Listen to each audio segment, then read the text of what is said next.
There are two potential ways of looking at this. One is God as presence, and one is God as manifestation. God as presence is the experience of a universality, a unity, a oneness, a sense of presence outside of yourself, some kind of benevolent, loving, caring form of experience that is far beyond the usual confines of the self or of the ego, usually at a time of need or a time of suffering, where the experience feels like an exaltation into some kind of cosmic mystery. But there's just an underpinning, there's a tone to the experience that is wholly positive and transcendent. And when I say transcendent, not in the sense of being far away, but actually incredibly intimate, and at the same time from outside the usual confines of the self, and it's really distinguishable in these moments. That presence can also just be complete stillness, complete peace, but generally there's a sense and a feeling of presence. A lot of people get this in nature or in meditation or during yoga or in the state of flow, and that connection is incredibly wholesome and incredibly transformative. So when that goes, there can really be a feeling of loss. And at the same time, when that presence isn't there, when you suffer, so if you're in a moment of despair and you yearn for that presence, you yearn for that connection to God, you yearn for that connection to the transcendent, you yearn to be pulled out of that hole of suffering, of the darkness.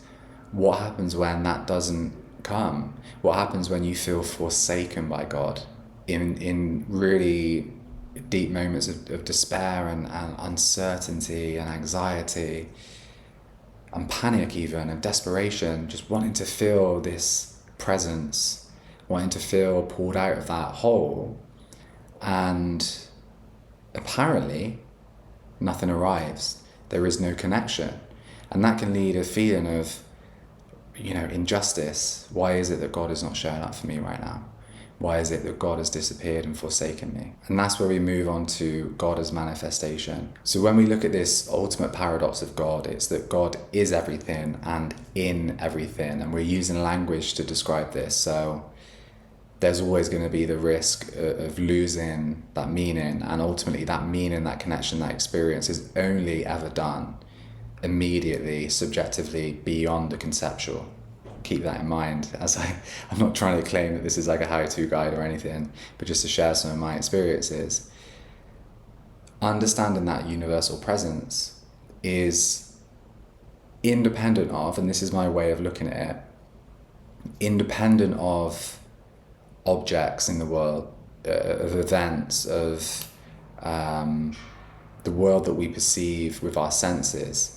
So it's both an inner experience, but an all-encompassing experience. That presence will fill the interior, but also saturate the exterior at the same time, because there's no separation between those two. So when there's a feeling of that presence not being there, there's also an absence of that all-encompassing God in the world, in the inner and the outer world. But if we play with this, then we start to see that in those moments, God hasn't forsaken you. That's when life will begin to present something that can be worked with through the mode of the external world. If you're really struggling and feel forsaken, often there will be ways in which life surfaces God through other people, or through certain experiences, through synchronicities, through someone reaching out in a time of need. And in those moments, it's easy to not see them as God if you're busy looking at a more exalted, transcendent experience of God, and to overlook how God manifests in that moment. Of course, this manifestation, this synchronicity, is inseparable also from the process of becoming. So the experience of this is also simultaneously working with the psyche, working with the unconscious as part of your development. That's what leads me on to this beautiful Carl Jung quote, which is, God is the name by which I designate all things which cross my path violently and recklessly, all things which alter my plans and intentions and change the course of my life for better or for worse. It's pointing to a transpersonal, transcendent aspect of the self that in unison with God is guiding you along the way. And often it's not what the conscious mind wants.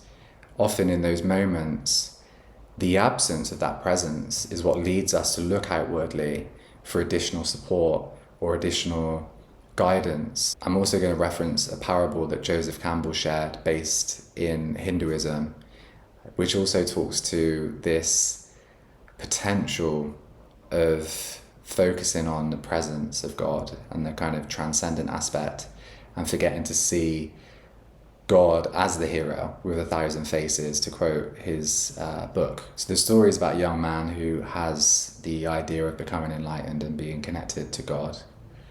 The young man is studying with a guru, and his guru has just helped him to identify the God within. The God within and without, one power that supports the universe. He's profoundly moved by this realization. He leaves his teacher and walks away, absorbed by this revelation. He passes through the village and out onto the road. He walks along marveling and sees a huge elephant with a driver riding high on the back of the head as they do, coming towards him. The young man continues to meditate on this notion. I am God, all things are God. So when he sees the elephant, he thinks, the elephant is God, and the driver is God, and I am God. The elephant continues to approach. The driver sees the young man walking in the road and begins shouting, get out of the way, get out of the way, get out of the way, you idiot. Well, the young man thought, I am God, the elephant is God, and should God be afraid of God? Should God get out of the way of God? He continued walking towards the gigantic elephant, holding tight to his transcendental insight. At the very last minute, the elephant wrapped its trunk around him and tossed him off the road, out of the way. The young man wasn't physically hurt, but he was shocked and stunned. He gets up in a state of disarray and immediately returns to his guru to demand an explanation. You told me that I was God.